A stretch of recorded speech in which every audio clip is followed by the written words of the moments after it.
I wear those. Those are my tennis shoes. Yeah. Good afternoon.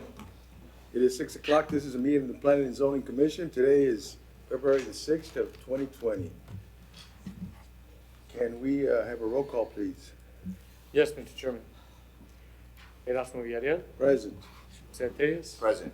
Carlos Flores, George Beckelheimer, Present. Raul Ugalde, Present. Johnny Narvaez, Present. Abraham Lugo, Present. George Dominguez. Present. For the record, Mr. Chairman, you do have quorum. Thank you. I know that Commissioner Flores had to go out of town on business this afternoon, so can we please excuse him? Can we have a motion? I move that we excuse Commissioner Flores. We have a motion and a second. All those in favor? Aye. Thank you. Can we all stand for the Pledge of Allegiance, please? I pledge allegiance to the flag of the United States of America and to the republic for which it stands, one nation, under God, indivisible, with liberty and justice for all.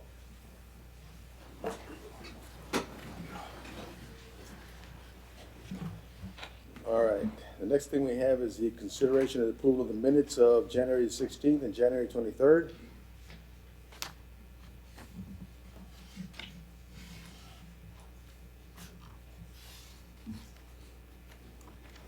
Does anybody have any additions, corrections? You were at both. I wasn't at the 16th. If not, can I hear a motion for approval? You are not at the 16th meeting? I wasn't, so I can't make the motion. I'll make the motion. Go ahead.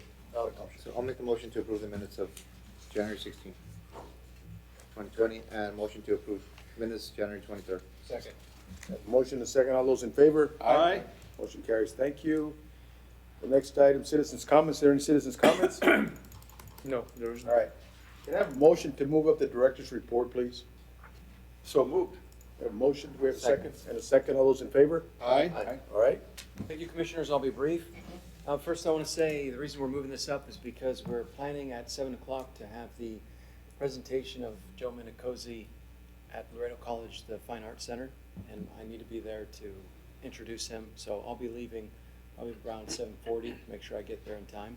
So in case we don't finish that before then, you'll see me leave, and I apologize that I have to leave to be over there. Hopefully we'll finish in time, and all y'all are invited as well as the general public. If you miss it, it's going to be on public access, and also we'll have it on our YouTube channel, the city's YouTube channel, so you can catch it later if you're not able to miss it. It's going to be a great event, talking about the economics, the financial situation of land use, and how the pattern of land use in Laredo has affected the city's financial health today, and how we can change that going forward. So it should be a pretty interesting presentation. Next, I want to say that as we discussed last time, we are working on an ordinance to change how we develop townhomes, and we're going to be bringing that. We've noticed it, as the state requires, the 15 days, which is an extra long notice when we change anything related to the ordinance. So that'll be brought up at the next Planning Commission meeting. We'll have that. Speaking of the next Planning Commission meeting, I'm going to ask the Commission to make a motion to change the time. Now, next, in the middle of February, on the 20th, that Thursday, we have some conflicts. Events going on. It'll be very difficult for the commissioners to come downtown. So in consulting with Commissioner Villarreal, we selected the best alternative, given the other constraints of everything going on that week. The best alternative we could find was at noon at the Joe A. Guerra Library, Public Library, which will make it easier to get there and to park, hopefully. We looked at the schedule, we looked at a lot of different alternatives, and that was the best we were able to come up with everything else that was scheduled. So I hope that works, and that you'll be able to make it that day. If we don't get quorum, we'll push it to the next event, but hopefully we can. And Yeah, I think. It could be Wednesday also, but that's just The wrong? problem is that when you come in downtown, remember the bleachers get put up all over the place, Oh, so the yes. parking gets squeezed and it becomes really problematic. So even during the day down here, it becomes real problematic. we also So have our that's- planning nights that are occurring every Wednesday, Oh, okay. February and March, so staff will be at that. So can I have a motion to have a meeting at the Joe Guerra Library? The next meeting will be on the 20th of February. I move that we have that we move our meeting to noon on the 20th at the Joe Guerra Library. I'll second. And the second, all those in favor? Aye. Motion carries. Thank you. Okay, and last, quickly, just want to say, planning nights, if you haven't heard about it, every Wednesday in February and March, and we've had one already, at 6 to 7:30 p.m. at different locations, we're having planning nights. The first one we had about 50 people show up, and we're hoping that attendance builds. There you can get questions answered about the future land use plan, the thoroughfare plan, the active transportation plan, our Recode Laredo project. TxDOT's there, other departments are there to answer questions. It was a great setup. We'll have food. This next one we're doing next Wednesday at 6 p.m. It's going to be at the Cigarroa Rec Center in South Laredo. And I'm going to be barbecuing with the help of Fernando. We're going to have some pulled pork that some of y'all may have had last time, some famous pulled pork. And we'll also have other food there and refreshments. So if you can make it, great. If you can't, there are going to be 6 more after that. And if you want to know when those are, just go to vivalaredo.org/recode. And there it has all of them listed. vivalaredo.org/recode. You're going in order, district order, 1, 2, 3? Yes, sir. Okay. Thank you all very much for your service. Appreciate it very much. All right, thank you. All right, moving right along now. The next item we have is item 6A. This is the public hearing recommendation of an ordinance for the volunteer annexation and initial zoning of M1 on a tract of land totaling .84 acres and known as annexation tract 1, the Elvira H. Moreno tract. This is located west of Los Minerales, Annex Road, and south of FM 1472. This is a public hearing. Anybody who wishes to speak on this item? Good evening, Mr. Chairman, Commission staff. My name is J.J. Centeno with Bell Consulting. And here to represent Mr. Vintage Moreno as well. And I'm just here to state that I fully support the zone change on this. All right, thank you. The proposed use, I forgot to mention, is industrial M1, so. Okay. Any questions? Well, for you, Mr. Chairman, the letter, the response in the letters is blank, and you normally ask if there's anything on the in favor or you ask staff to. Well, the problem is that the only thing we can do, this is a public hearing on annexations.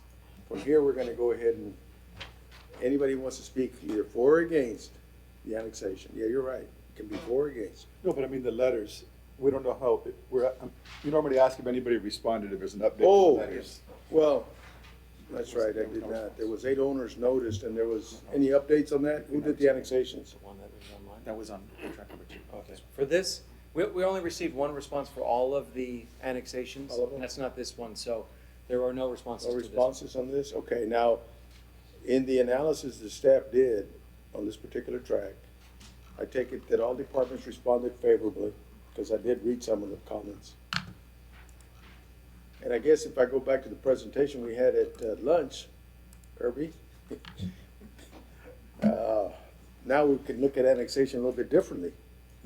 Well, we first need to have that policy discussion with the city council. Because right now, what we have in place is a process when annexations come in to review them. But we don't have a policy, we don't have a process in place that allows us to really question, should we be doing this? Not how do we do it? Yeah. And do we clear it through? Yeah. So those are definitely discussions we're gonna be having, Okay, usually with planning commission and then city council. okay. All right. Anybody wish to speak against this item? All right, the staff recommendation is to recommend an ordinance for annexation to send it to city council. I'll make a motion to approve, close public hearing and approve staff's recommendation. Okay, we have a motion, do we have a second? Second. And a second, all those in favor? Aye. All those against? Motion carries, thank you. The next item is public hearing and recommendation of an ordinance for volunteer annexation, the initial zoning of M1 on a tract of land of 3.04 acres. This particular tract is known as Annexation Tract 2. It is a Sergio A. Suarez tract, and this is located west of FM 3338, Las Tiendas Road, and south of FM 1472. This is a public hearing. Anybody who wishes to speak in favor of this annexation?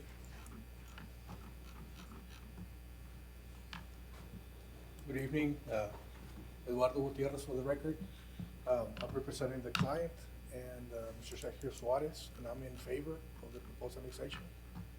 and also in favor of the proposed initial zoning. All right. Any questions for the engineer from the commission? No? Thank you. Gutierrez. All right. I have a quick question, Mr. Chairman. Yes. It's more to the previous item, but I'm sorry I didn't speak up quick enough. When we move over to the annexation and then it goes directly to an M1, that's what it is, right? Annexation to be in the city limits and then it moves to M1 right away.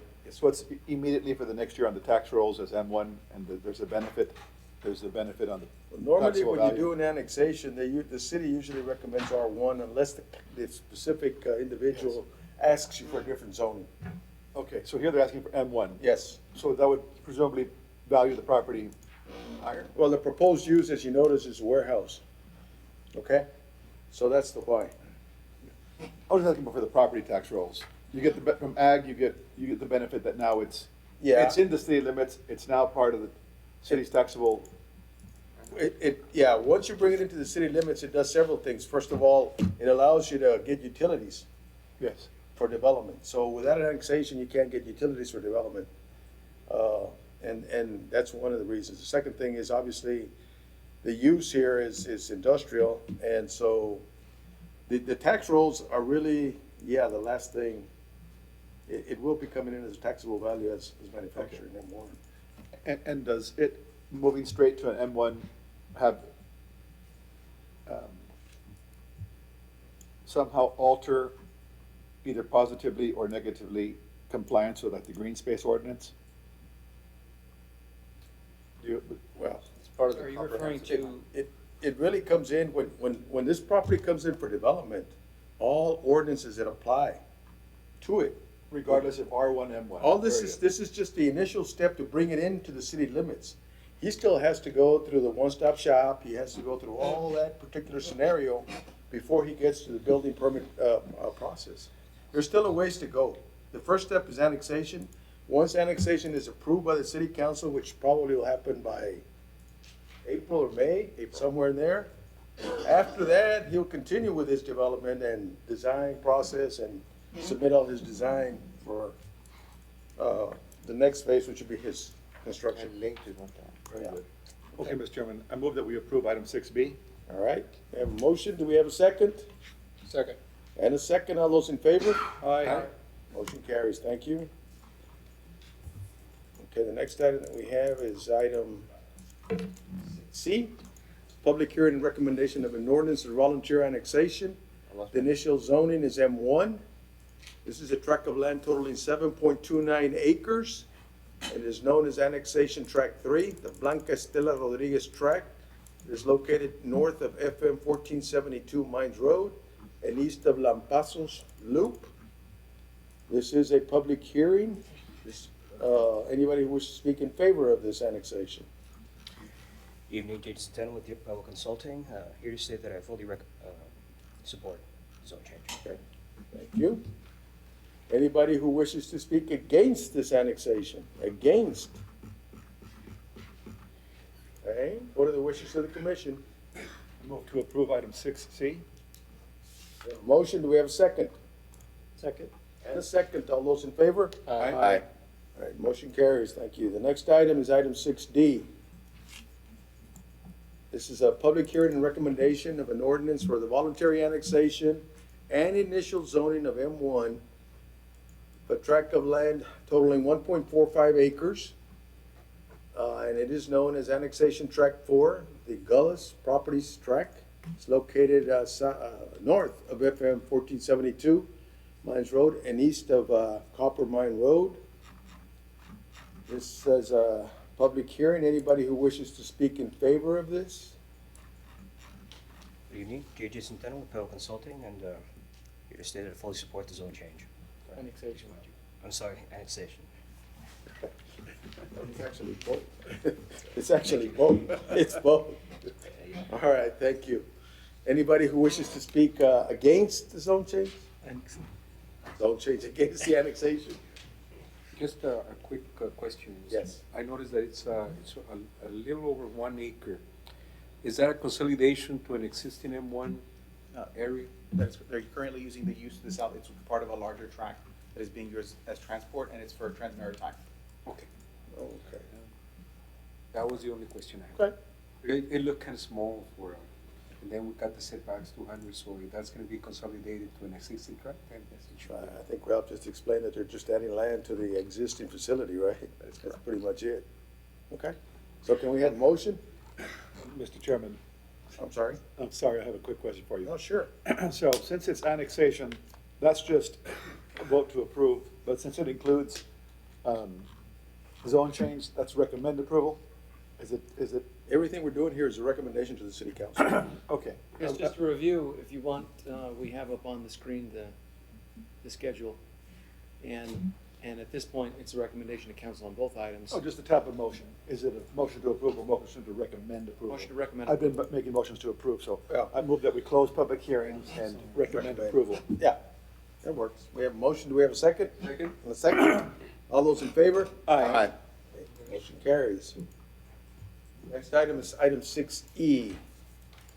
Public hearing, recommendation of an ordinance for the voluntary annexation and initial zoning of AG for a tract of land totaling 81.02 acres, and this is known as annexation tract 5, Cuatro Vientos South, LTD tract, located east of Cuatro Vientos Road, Loop 20, and north of Wormser Road. This is a public hearing. Anybody who wishes to speak in favor of this annexation? In favor of this annexation? Anybody who wishes to speak against the annexation? All right. One question. Yes. Real quick, I noticed that they're requesting annexation and the zoning is agriculture. Why? Why Well, AG? They're gonna have, normally, you can request a zone that you want, and it goes back to what Commissioner Beckelheimer was saying. If the property is gonna develop over long term, what you wanna do is, it's all about taxes, okay? So you go AG instead of an R1 or a manufacturing zone. That's what this AG is.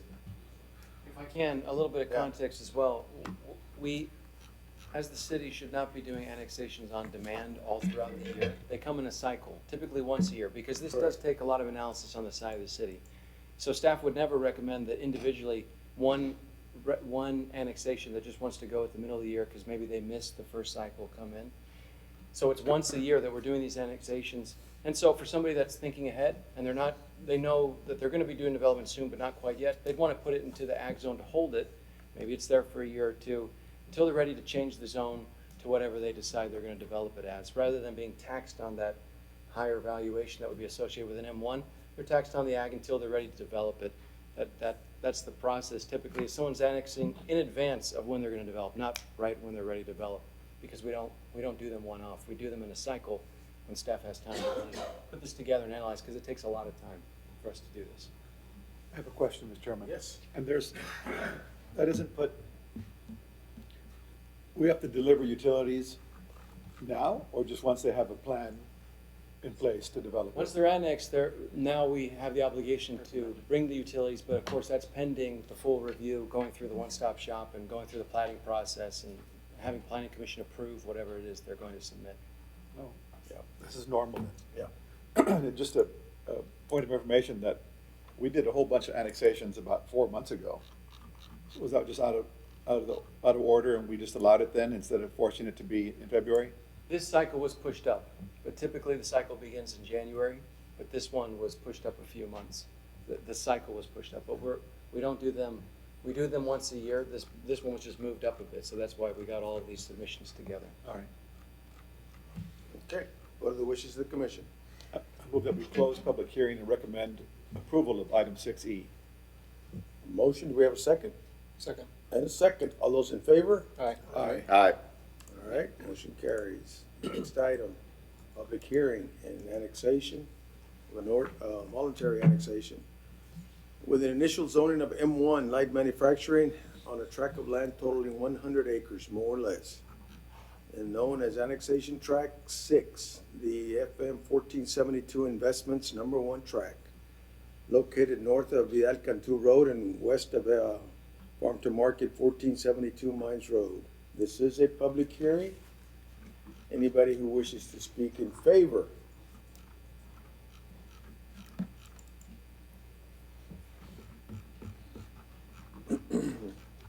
Good evening, Commissioners. My name is Jed Gilpin. I'm representing the applicant. I looked at the packet, and the one thing that I'd like to add is we've come through, or some of these annexations come in before there's a master plan.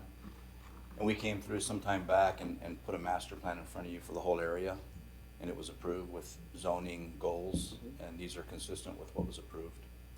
So it's the next 4 tracks, actually, that are all, we had them done as 4 tracks for internal reasons of, just different things to do with the development, but the 4 tracks are all contiguous, and they're all part of that master plan that was approved by the commission previously. So if you have any questions on the next 4, I can help you out. Anybody have any questions for Mr. Gilpin? No? No. Thank you. Thank you. You want to take those together? Anybody who wants to speak against this annexation? Against this annexation? All right, and that, what are the wishes of the commission? I'll make a motion to close public hearing and support staff recommendation for the annexation and zone change. We have a motion, Second we have a motion. second and a second. All those in favor? Aye. Motion carries. The next item is item 6G. This is a public hearing and recommendation of an ordinance for the voluntary annexation of an initial zoning of M1 on a tract of land totaling 15.63 acres, known as Annexation Tract 7, FM 1472 Investment Number 2 tract located north of Vidal Cantu Road and west of FM 1472 Mines Road. This is a public hearing. Anybody who wishes to speak in favor?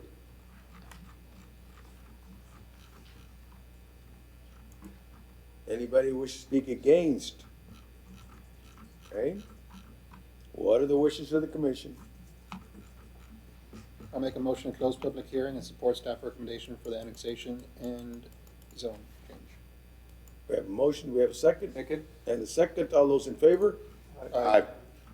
Motion carries, thank you. The next item is item 6H. It's a public hearing recommendation of an ordinance of the voluntary annexation and initial zoning of M1 on a tract of land totaling 5.2077 acres. This is known as Annexation Tract 8, and it's FM 1472 Investment Number 3 tract, located north of Vidal Cantu Road and west of Farm to Market 1472 Mines Road. This is a public hearing. Anybody who wishes to speak in favor of this annexation and zoning? In favor? Anybody who wishes to speak against the annexation and zoning? All right, what are the wishes of the commission? I'll make a motion to close public hearing and approve annexation And zoning. and so on. Yes, sir. All right, we have a Second motion and a second. All those in favor? Aye. Motion carries, thank you. The next item that we have is item 6I. Public hearing and recommendation of an ordinance voluntary annexation initial zoning of M1 on a tract of land totaling 204.7003 acres and known as the Annexation Tract 9 Pinnacle Mines Investment Tract located north of Vidal Cantu Road and west of FM 1472. This is a public hearing. Anybody who wishes to speak in favor? In favor? Anybody who wishes to speak against? Against? All right, what are the wishes of the commission? I'd like to make a comment real quick, Mr. Sure. Chairman. I noticed that we have George Beckenhammer initiated part of the, is that the member of the committee? It is, It is? yes. I will have abstained from 6F, G, H, and I. I was just waiting for the end. Okay. So he's abstaining from everything we've already done. Well, 6F, 6G, 6H, Yeah. and 6I. Yeah.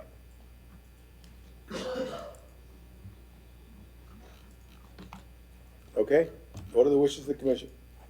Make a motion to close the public hearing and approve the annexation and zoning. Second motion.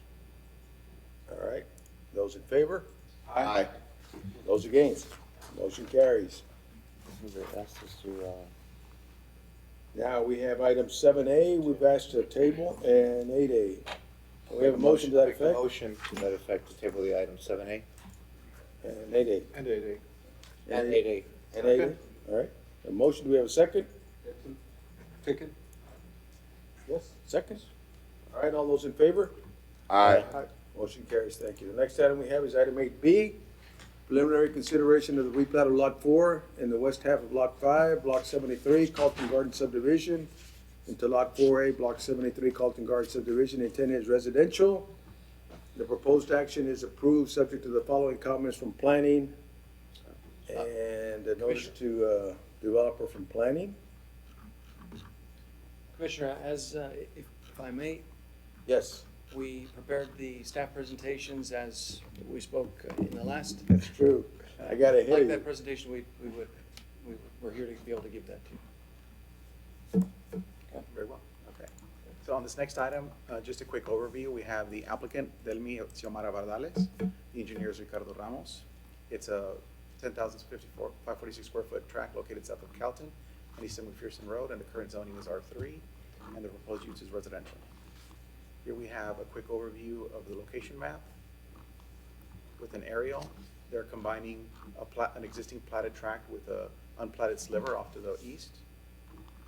This is a shot from the street view, and this is what they're proposing to combine. These are the staff comments from planning, and there were no other comments received from the department, and this is the motion that All I right. recommend. I take it the engineer is not here to, he's not, I don't see him. That is correct. Okay. All right. What are the wishes of the commission? I'll make a motion to approve the item, subject to the comments. Second. Motion and a second. All those in favor? Aye.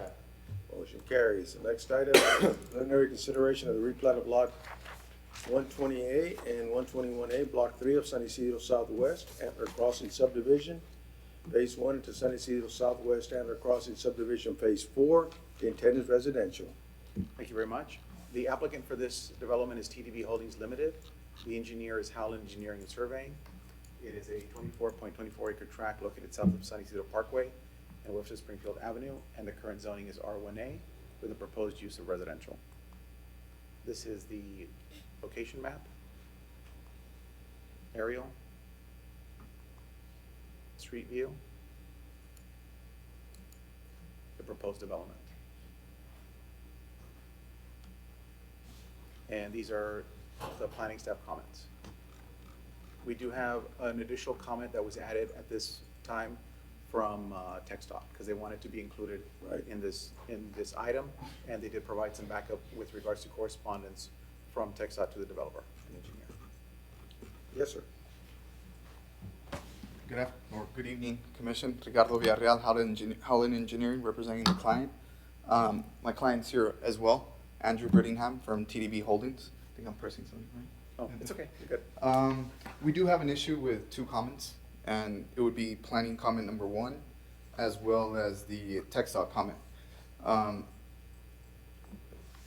For just a quick history, we've spoken about this project maybe about 2 cycles ago. We brought in the master plan with the same issue. As far as we had met with TxDOT on several meetings, and they have been requesting us to accommodate some possible future right-of-way dedication. Well, it's not dedication, it's actually acquisition.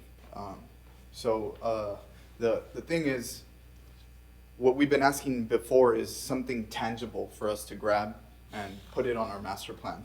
We did receive a letter, which I believe is in your correspondence. And this letter was, I'm assuming, and just an assumption is, but it was initiated by our meeting here at Planning and Zoning about 30 to 45 days ago.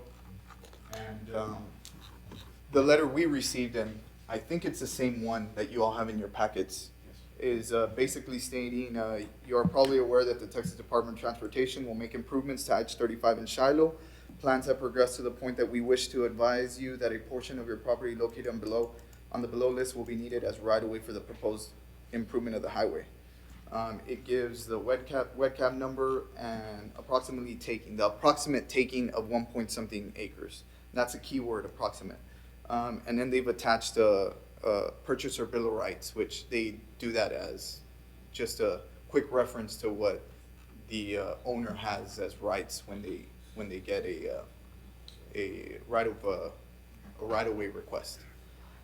However, this letter, if you go on to the next page and you go on to the exhibits that they have here, the exhibit is just an overlay of where they think the right-of-way is going to be. This letter still does not provide a survey of what's actually what we need with distances, actual area. So the other answers that we've obtained is it could still change. And so we go back to our original point, something tangible for us to take back and actually draw it on our master plan. Now, us being against these two items by planning and by TxDOT still doesn't mean that they still can't get the right of way in the future. It just means at what step, when they're ready to provide my client with the right of entry survey and then the negotiated terms for that track, is when actually the real right of way acquisition is taken. I do see here that planning does have a modified design to accommodate the expansion of TxDOT, the TxDOT right of way and subsequent improvements as per correspondence. This phase that they're requiring the right of way for is not for the phase that's going to go under construction in the next, hopefully, 6 months. This phase is for a future phase that hasn't been funded, according to us, and it hasn't been designed yet. I know they state, the TxDOT comment states that there are a portion of these plans have been done, which haven't been furnished to us. So I don't think this portion has been designed. It's for a future phase 2 that's still not on their docket on when they're going to go out to lead, when they're going to construct it, and when they're going to get their PSNEs, the plans and specs. So in our position, which my client purchased this property a little over a year ago, has already put phase 1 on the ground. Phase 2 is in design, as well as phase 3. What he's doing is he's getting all these projects shelf ready because it's a quick turnaround for this track. So as soon as one's done, the next one's going to be completed. The next one's going to be completed. I have brought future evidence. He's also the owner of the Lakeside property, just the way the process goes. He also is the owner of a Lakeside property where he has had similar letters to him by TxDOT. And this is a letter dated back in October 7, 2016, that stated the same thing in general terms. Hey, we're coming, we're expanding Loop 20, we're looking at obtaining future right-of-way, there's going to be these meetings, this and that. And he still has not received anything since then. That experience, as far as not having anything tangible, he can't accommodate, and therefore he's kind of being put in a bind to say, hey, you're going to please put this on your plans when we don't know what to put in. And so that's the position we're at. We're in the same position that we were 30 days ago.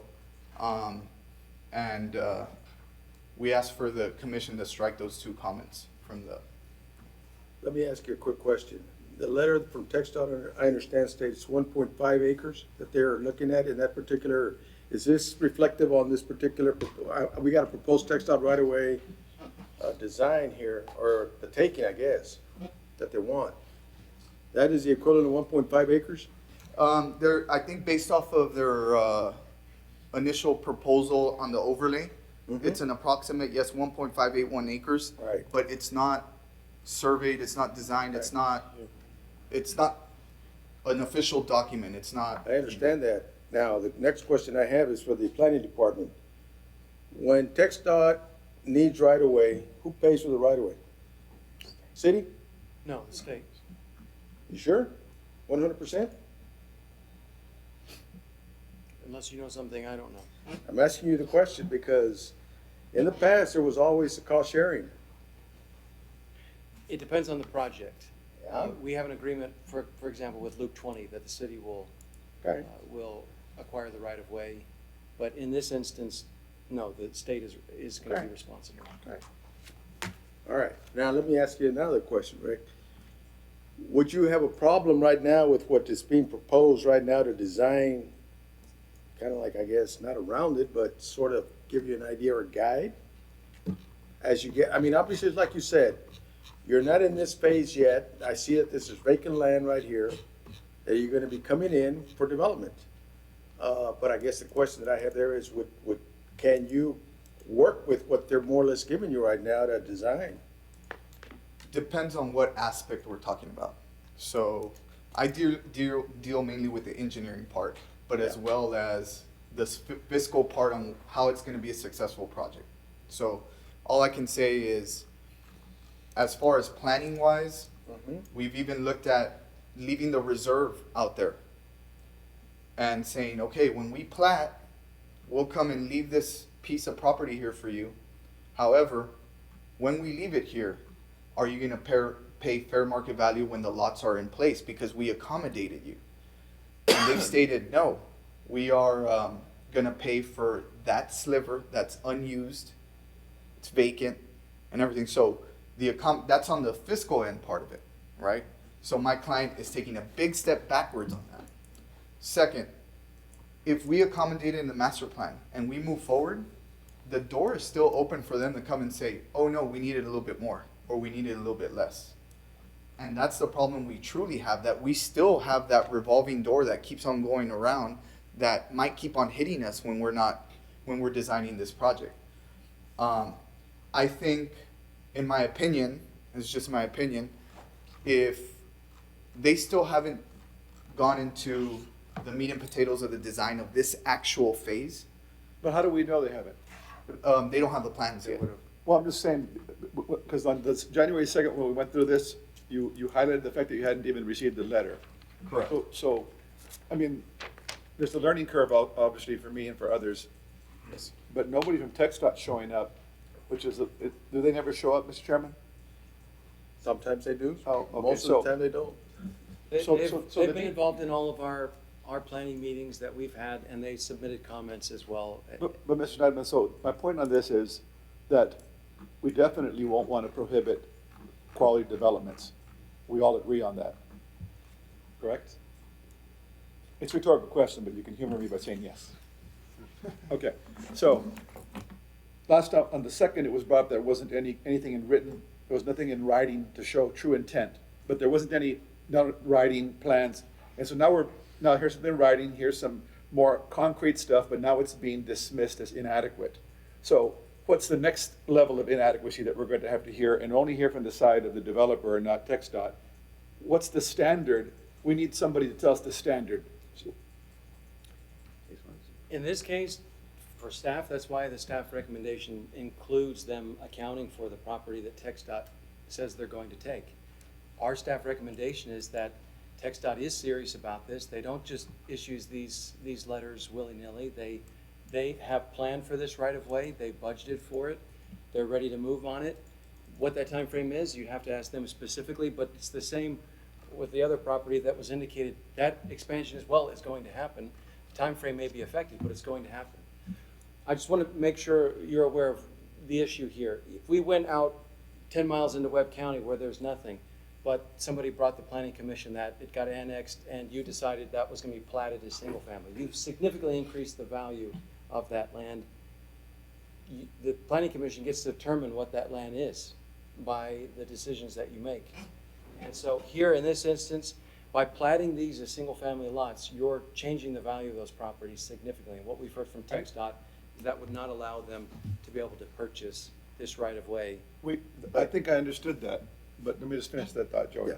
And that's, what is the standard so that, where do we say, we're sorry, Mr. Developer, but this is adequate based on a standard that we've been taught? For the city, the standard is that a road is on the thoroughfare plan. That's the standard that we use and have used in Laredo. With the state, there isn't a hard and fast standard. We work with them based on the plans that they have, that they've given us, that they've communicated to us. In this instance, I think they've done everything they need to do to communicate that they intend to purchase this that they have plans to expand this right-of-way, and that it's their intent to move on this property.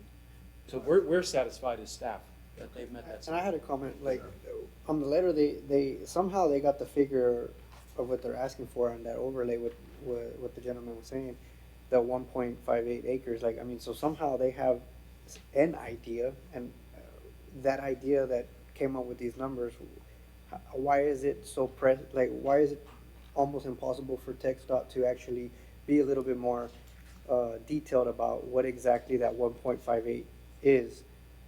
Like, you know what I'm saying? Because somebody obviously came up with that number to tell them this letter, and I guess what they're asking, and I guess I'm curious to know is, if somebody sat down and provided this figure, well, what's, you know, where do they get the details of this? Can they be a little bit more specific, or that's just, this is the best that they can do? Based on the experience from the city side, when we initiate something like this, the next step is a survey, which means we have to have access to the land, cooperation to some degree with the property owner to be able and actually go out and survey to get something exact. So they haven't done that yet. They haven't done a survey. That would be the next step in the process of acquiring land, would be to do a survey so they know exactly how much they're going to need. That requires access to the land. Let me ask you a quick question. can I- I'm sorry, go ahead. Okay. Based on the size of these lots, these are all 5,000 square foot lots. The size of the proposed taking, because it is a taking, pretty much renders these too small to be usable at all. Because they'll be too small to be an R1A, they'll be too small to be an R1. Many of these will not be buildable lots, that's correct. Okay, so if we had already approved the plat, first of all, and what TxDOT is doing is preventing somebody from enjoying the use of their property without correctly compensating them. I don't do property law, but I do remember from law school that constitutes a taking, and they haven't been compensated. You can't do this preemptively.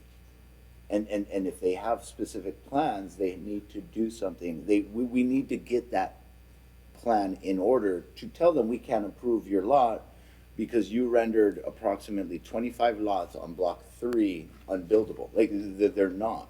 Well, but And they're so not- what we're Okay. doing is being used, because if they just want a sliver, it should have been brought up earlier in the process so they can adjust their master plan accordingly, because then I'm sure they wouldn't have built, it looks like it's about 12 lots. Joe, I think those are not platted. They're not just the master platted. plan This is was- a master plan only. They're not platted yet. Well, in the master plan, they gotta account for that. But you can shift the master plan to account for that. Well, the way that they have it, they have all these lots, and they're gonna have to completely redesign the master plan, and once they change the master plan, they gotta come back again. And so we already have approved this master plan. Yes, sir. And- But the and plat so- hasn't been approved for this thing. I get that part, but So that's the distinction. I just want to make sure the planning commission is aware that these aren't single-family lots yet. Your decision tonight will make them single-family lots or not. There was a master plan, but master plans change on both sides, towards the city and towards the developer. We know that. We know that they're just approximations. But when you designate something a lot, that's very different. So your decision tonight will make these single-family lots. And if you do that, what we've communicated, and I'm just the messenger here. If you do that, what TxDOT has told us is they will not be able to do this project, this right-of-way expansion. So, I mean, that's what we've been told. I've had meetings with TxDOT before this letter even came out, since a little bit earlier than late last year, somewhere around September, October. This letter is the same thing we were told in September, October.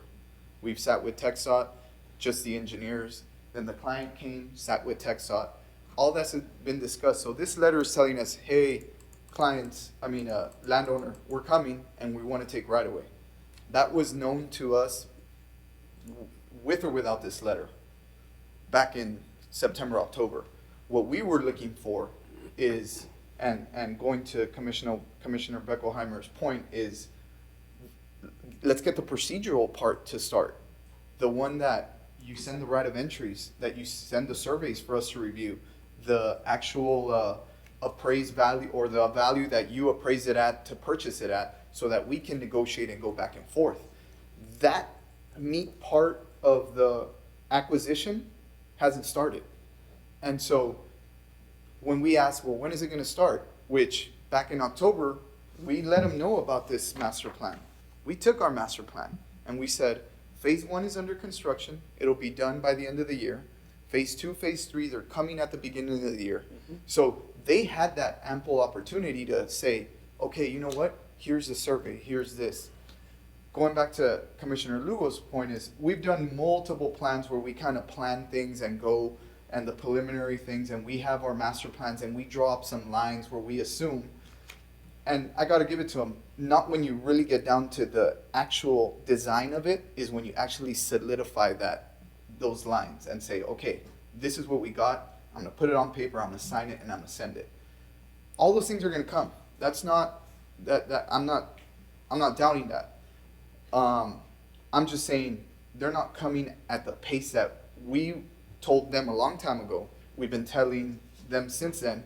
We've been here in front of the public telling them. And so we're just waiting for them. And my client is sitting here saying, I cannot wait. This is such a high-risk project for us that I need to get all this on the ground. And we furnish evidence to say, unfortunately, we can't proceed with an answer that says, I don't know.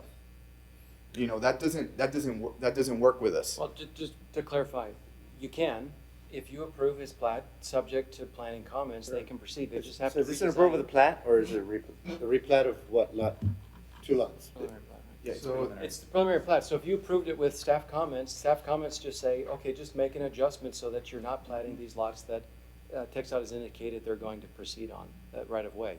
So it's not, this doesn't slow down their time frame at all if you approve this with the staff comments. It's that you just indicate that everybody knows, TxDOT knows, the engineer knows, we know, the landowner knows that TxDOT is going to take this Do you property. think you could have somebody from TxDOT here next time?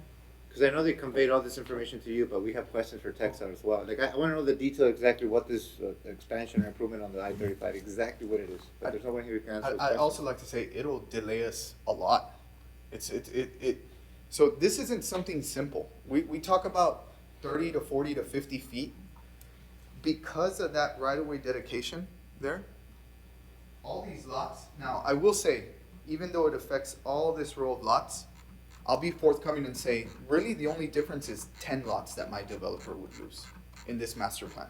And the reason is, because I have to shift that road further east to accommodate the minimum requirements of the lot size. So shifting that road and then shifting this other road that's in phase 2 that's already under design that my client has already invested in.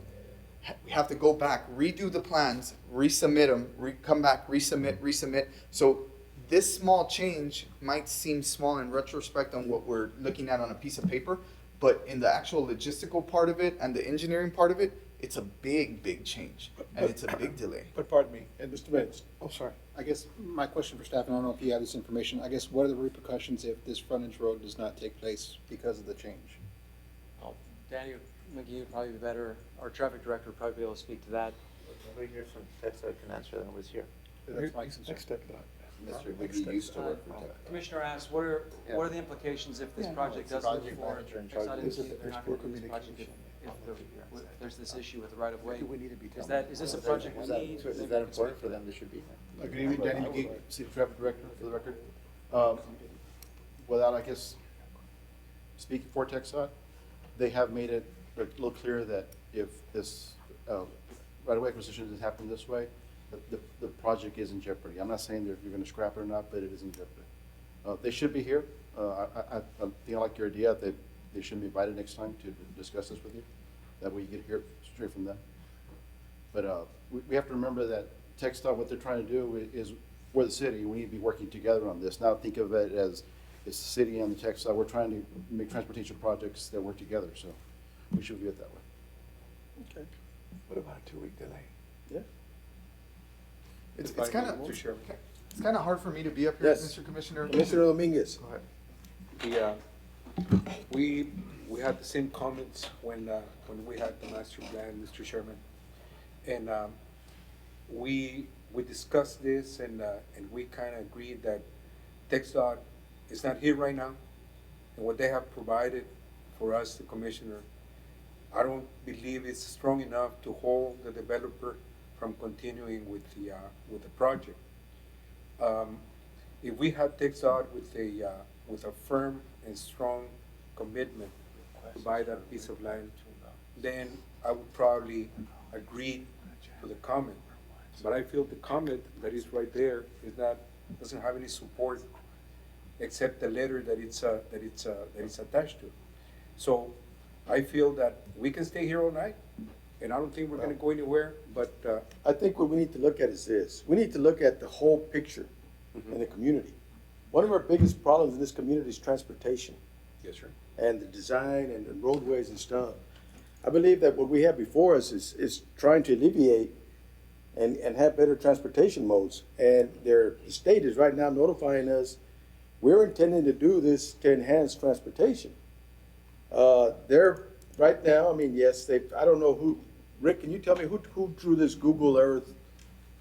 Do you know, or? I'm assuming, well, the letter signed by Gustavo Elizondo, the right-of-way I'm agent. assuming that they are the ones, and that's how they determine 1.51 acres based on this, whatever this line is. It doesn't have dimensions, but there is a 1.5 whatever acres that they're asking for, they're assuming they're gonna take, okay? I'll go ahead and finish the comment real quick, Mr. Chairman.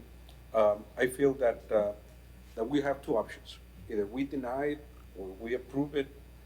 I would strike that. I don't feel comfortable trying to get the developer and the owner subject to something that we don't have anything to back it up. I mean, are we? Well, that's the way I feel. I think then what we need to do is, unfortunately, we may need to table this item, get text out to the table too, so that everybody can have all the answers on the commission level that we need.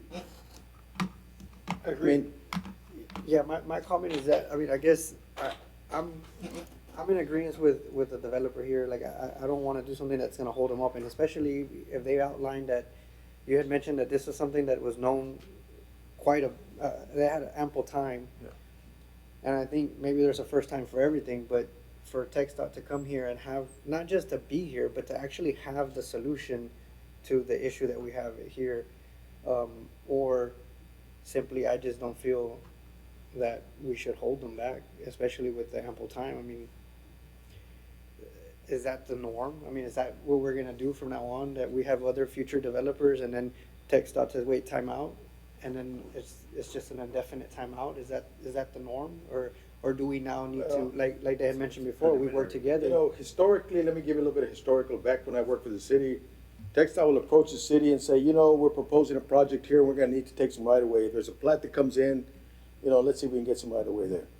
Historically, that's the way it's been done in the past, okay? TechStop, unfortunately, is an animal that takes a very long time to get going. They'll give you notice about doing something, it may take them years before they get the whole cycle together, funding. Yeah. And that's just the way the state has worked, you know, it takes a long time for them to get everything done. And like I said, I mean, right now, I think, they know what they wanna do, but they themselves have to jump through hoops to get funding to get the project done. Funding may come this year, it may be denied. I mean, those are just the things, but they know what they wanna do to enhance transportation for the future. The problem is that, like I said, it's. And I agree with you, Mr. Chairman. Well, I just want to make a quick comment, but the thing is, they knew this item was up for today. They got the email. We hold developers and PEs that if they're not here to advocate for their stuff, at their peril, they risk it being denied. We are keeping a landowner from enjoying his property and basically holding it for them, for TechDOT to decide when they're gonna come up with a design, if they ever do. We know what the design for Loop 20 is, and it's sitting there stagnant. They're finally doing the overpass that they proposed back in 1995 in 2020. So we're gonna keep this portion, which I think it's 10, and it affects the whole plan. Let them come in. This is prelim. They wanna come in with a concrete plan before final plat, make them readjust it. But at this point, we don't offer everybody else the same courtesy that we're offering TechStop. And so I don't think that we should hold it back. Like, let them come. They can come. They can come. It's a one-stop shop. They can do an eminent domain. They can get their attorneys and just say, you know what, we're suing you. We're gonna buy the property, and then they can fight it out. But at some point in time, we can't hold a private landowner hostage because they may or may not do something, and they don't even know what they're gonna do, if they do. Well, I think TechStop knows. I think the biggest issue We're that they have assuming. is they don't have the money. No, it's a written letter, I mean, they already advised you that they're gonna do this, and they said, we need at least 1.5. I think the issue that they haven't stepped forward is because, they don't have the cash at this point in time to do whatever they need to do. Question. Yes. If we strike the comment, can TxDOT re-put the comment later, at a later time? Well, once things start moving along, the issue would be to act now. This is really what we need to do.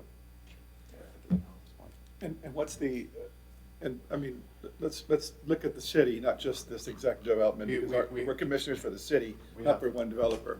So what's the big significant of delaying, we said we want to delay it for 2 weeks? Because that's what we said last time, but you poached on the whole fact that there wasn't even any kind of written advisement. So now you've got written advisement with maps, and now this isn't adequate, so I'm sure you're telling me the truth, but now it's way beyond just verbal. Now it's written, maps, intent. And I'll answer that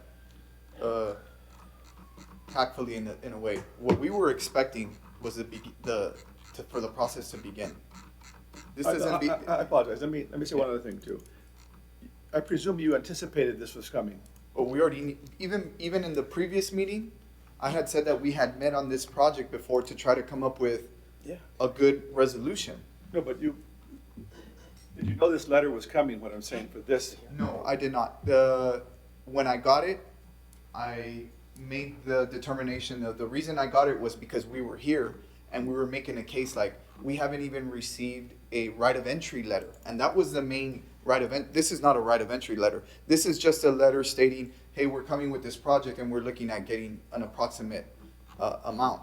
Now, it's hard for me, and I agree, it's hard for me to be up here to discuss a comment against a TxDOT right-of-way. Again, it'd be a different story if there would be negotiations out at their office if we were already in that process. And I would like the developer to come up and say a few words, but I think, Rick, at this point, TxDOT has already funded phase 1 of this project.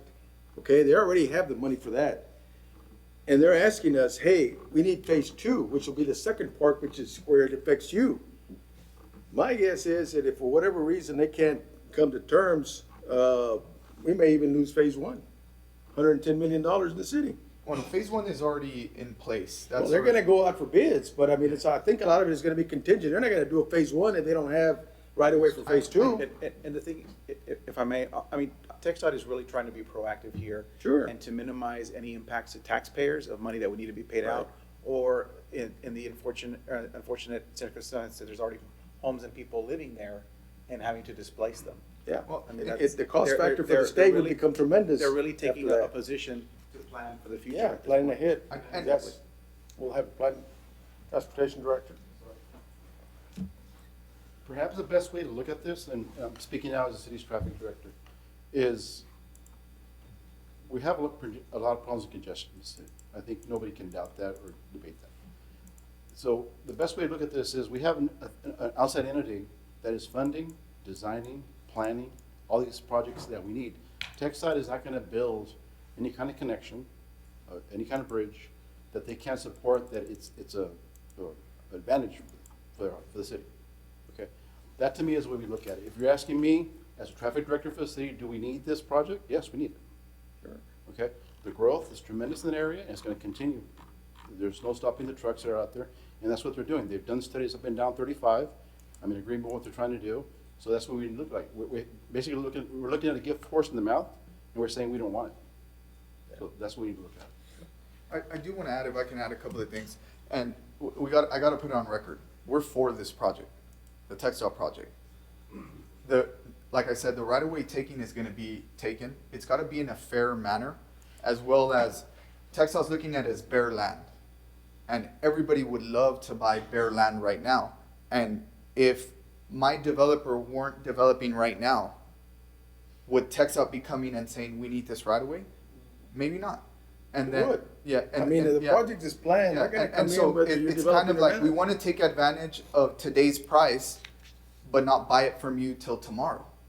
So, And that's where Right. we're at. And we don't know if it's tomorrow, next week, next month, next year. And so what we're trying to do is we're trying to say, we'll accommodate TxDOT, but we need to accommodate today. And when we get the answer to say, well, we don't know if we're gonna do it today, we don't know if we're gonna do it now, that puts us in a bind. Now, the only people that are actually, my client's being proactive. And he's being proactive in putting lots on the ground. And if we're talking about traffic flow, if maybe some of the older commissioners here, this road that's in the master plan that's gonna go in phase 3, it was a private road that the commission voted against it being private. My client came back, put it back the way the city wanted it, to add that connection into I-35. And so he's also being proactive in that he's providing cross-access flow within his own development. And so what I really want to emphasize is we all want to work together. It's just timing wise. Sure. You know, and we all want to, and Look, we've already been told by the communication that I have here in Florence that phase 1 is going out for bids June 20th, okay? That's like 4 months from now. That's phase 1. So my guess is they're gonna be working on the acquisition of phase 2 to be able to get this whole project done. So we already know that. They gave you a hypothetical, I understand, of what they wanna take. But I think if we all work together, I mean, we all know the problems with trucks all over the place. And I think what TxDOT here, and I think what all of us here wanna do is, and you do wanna do the same thing, is how can we do this in the best interest of the whole community? Because as trucks roll here, that's bread and butter of this community. And the faster that they can move and do whatever they need to do, movements, it just facilitates, you know, the movement of business and cargo. I mean, for us to look at this thing and say, well, they're not ready to pay me right now or get it right now, I think we need to kind of, you know, really do our effort also to figure out how can we all work together, because to me, this is a much needed project in that area. I mean, it's a huge project, and you know, by not keeping this comment on here is really gonna probably put a big damper on this project. Mr. Chairman? Yes. Well, actually, I'd actually like to make a motion, but Okay. it is, I'm taking note that in the letter, it's dated the 13th, so that's 11 days after our January 2nd meeting. So they were able to provide significant documentation, not to your satisfaction. well, not significant to the process. It is significant. Well, but what you had said, though, and you said we don't have a letter, so they provided a letter and more. I'm just. Well, a right of entry letter. It's a totally different, it's not the same process that we were asking for in the previous meeting. Okay. Well, what I'd like to suggest, because we want all the developers and all the businessmen, business people to succeed to as significantly as they can. But we have a real problem in Laredo with transportation and traffic, and everybody knows it. And that's the reality. We're here for the entire city so that it gets better for all and safety-wise too. It's already been approved, the World Trade Bridge all the way to 59 overpasses and the frontage acquisition monies and all that stuff. So this is just the second part of that. That train's left the station. Now, I would suggest that we table it, perhaps time certain for 2 weeks from now for our February 20th meeting. Instruct staff to reach out to TxDOT if they can provide greater detail in something that is a reasonable time, whatever that would be, where there's actually offer to purchase the land. And if it really is, they can't come up with that I'm not speaking for the commission, but if it says that'll be next year or 2 years from now, then we'd say, well, of course, that's not reasonable. But if they say we'll have that, we will have it, or maybe they'll even have it in 2 weeks. I don't know how fast they go, or they'll initiate the surveys you're mentioning. I think we're setting a standard for unknown standard, a known timeframe standard to say, to us, the negotiation started a long time ago. I'm saying 2 weeks. Yeah, no, I understand that, but if in 2 weeks they don't provide. Well, then they don't. But I think we've had enough discussion on that. Can I get my client to come and say some words? Sir, come on in. My name's Andrew Bree. I'm the developer on this property, and I can tell you I've sat across the table from TxDOT before on the lakeside. We got these same letters 5-6 years ago, and nothing has happened. We haven't been able to do a project on our commercial land, and between Jackman and Bayview. And so we've been at a standstill there. It's the same thing happening now. This project's on a fast track. It's a very high risky project for us. I mean, this track was dormant for a long time, as y'all know. It was going to be a mall, an outlet mall. And so, you know, we saw the opportunity. It's in a great location. We purchased the property. And like Rick said, is that we've got all these plans. It's a multi-phase project. And we've got them, we want to have them shelf ready so that we can continue building these lots. And, you know, like I said, I mean, we've had these meetings with TxDOT before. We had it last year. And this project may or may not happen in the next 1 or 2 years. We want to be out of here in the next 2-3 years. So it makes it very challenging for us to have to go back, redesign. You know, we've invested highly in this master plan with the engineers and designing the project in the phases, and you know, it puts a huge damper on us for being able to move forward. And you know, I see mean, that. I'm merely asking you, professionally speaking, really, Yes, and sir. fairly to everybody, 2 weeks really kills this? I mean, I find that hard to believe. Yeah. This is important for us to really, as a commission member, get TxDOT to show up here too and give us some good guidance. And 2 weeks is certainly gonna, I mean, you're talking about a project that is gonna enhance the whole community, so, and we agree with, you know, I know that you guys wanna do that too. I know what you're saying, you know, you've got a clock that's ticking. It's ticking. It doesn't stop. You know. Yeah, I know what you're saying, but, you know, we really need to get this thing right. You know, that's the key thing here. We can't afford to lose, let's say, $100 million right now that they've already said they're gonna do in phase 1. Because they may just say, well, you know, if we can't get adequate right away for phase 2, phase 1 is gone. So $100 million will go somewhere else, in the city. So 2 weeks, so we can get TxDOT to the table, I think would be, for $100 million, I think that's, you know, we're not asking you for too much. So we're all in favor as developers. We're in favor of the community growing, and we understand the traffic situation in Laredo. In our case, it's not just from a developer perspective. We're also a builder in town, and you know, it's not just the lot, but it's the house, and they're going to pay me as if it was raw land. So I just don't think that's very fair, because I had to pay premium dollar for this land, and they want to pay me as if it was raw, undeveloped land, which I'm losing on a lot sale and a home sale, because we also build a house. And so, you know, it makes it very difficult for us, you know, having this big investment and possibly being, you know, tabled for a long time and for years to come. Like I said, I mean, you just never know these TxDOT projects. This letter, you know, could mean it may happen in a year, 2 years, 3 years. We don't know. Truly, we understood that from the beginning, by the Yeah. way, that's what it was all about. And that'd be nicer if we just kind of got to that point at the very, very beginning instead of all this structure. Okay, and we're really saying that we don't have the TxDOT side, shame on them for not being here. Okay, but we're representing the whole city, so we would just like to ask you to, you know, to please agree. We would vote on it anyway, but it's better if we're in agreement that we give them 2 weeks to provide you something very compelling and to provide us something compelling so we understand the process better. And that could be a negotiation on the price also. If they're gonna give this up, it can't be just for ag or raw land or something. It needs to have some type of a premium on it. Right.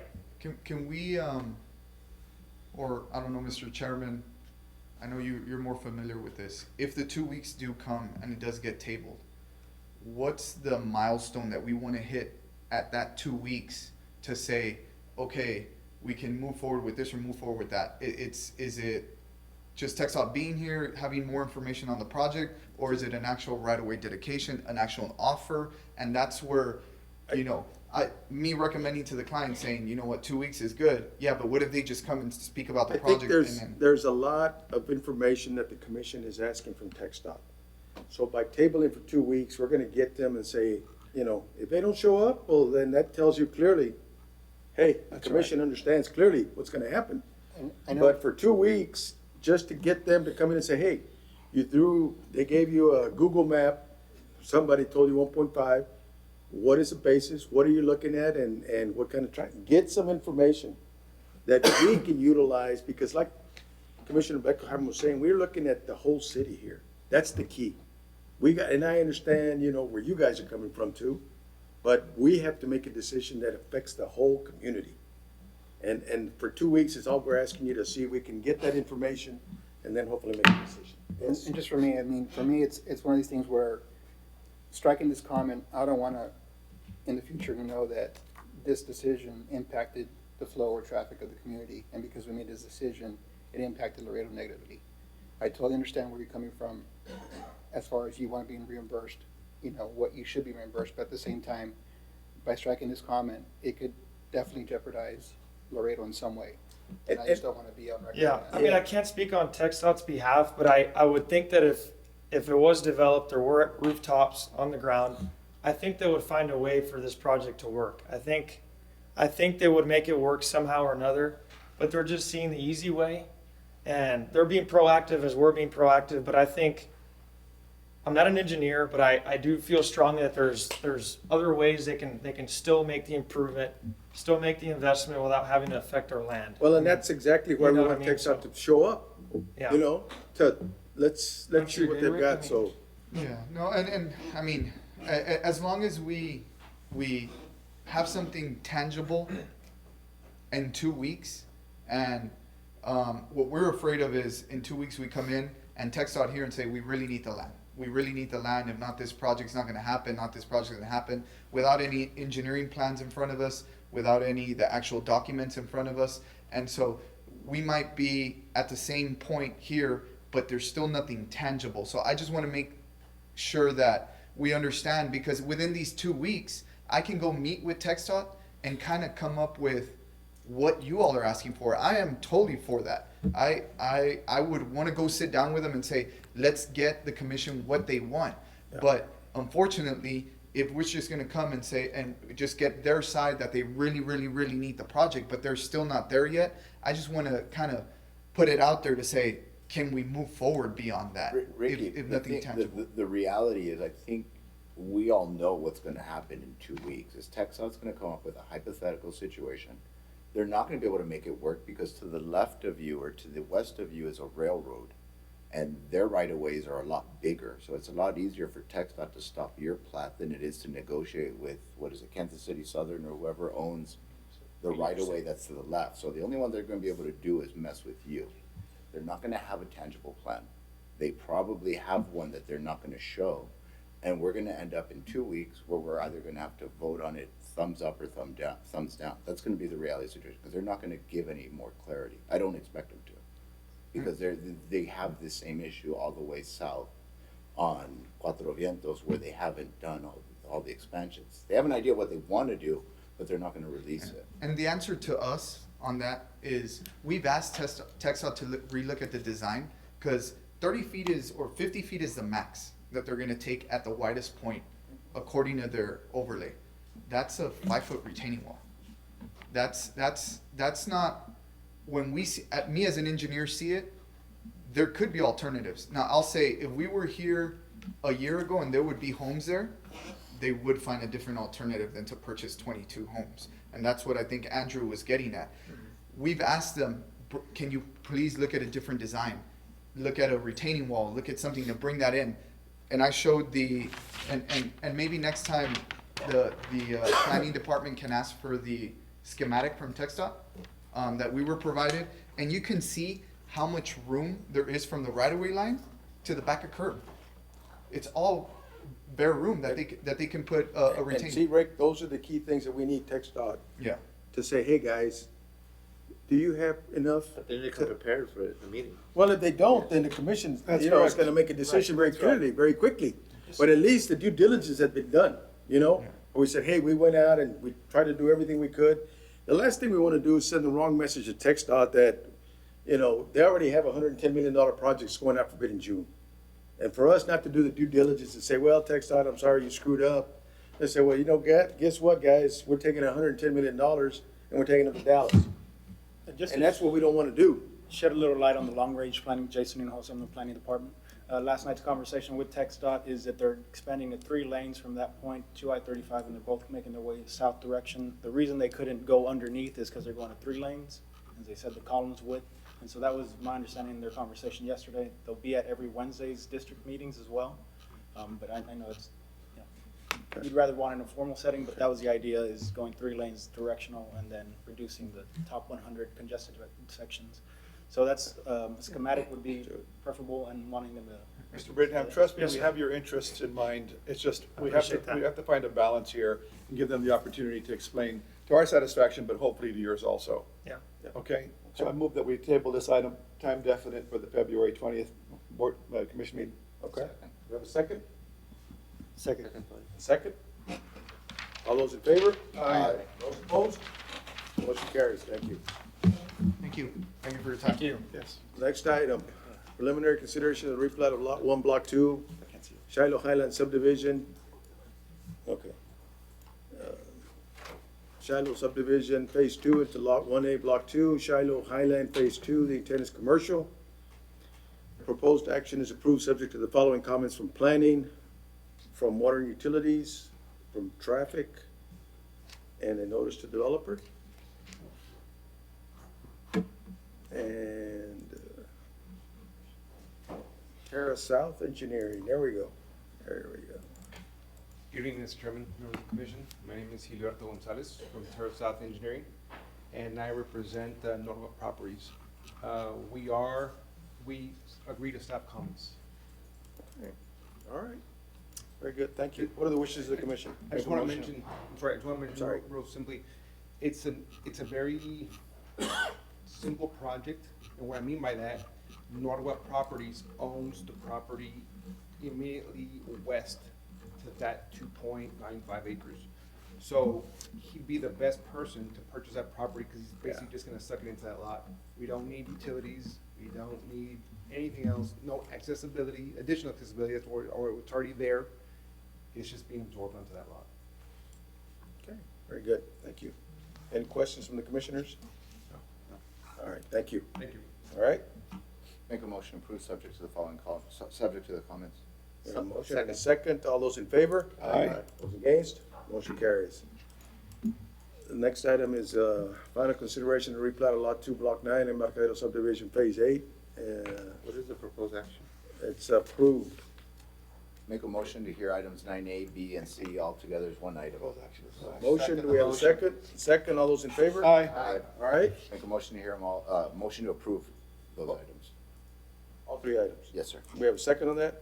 Second. Second, all those in favor? Aye. Motion Motion to carries. adjourn. Motion to adjourn? Second. No, not yet. There is an addendum. Oh, there's an addendum, that's right, there is a, You should be able to tab it there on where the. is on this your screen. sucker? The next tab.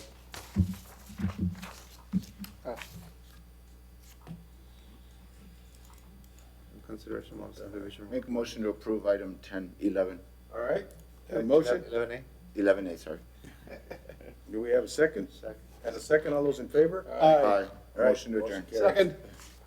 Okay, Aye. good. Second. I gotta do the second.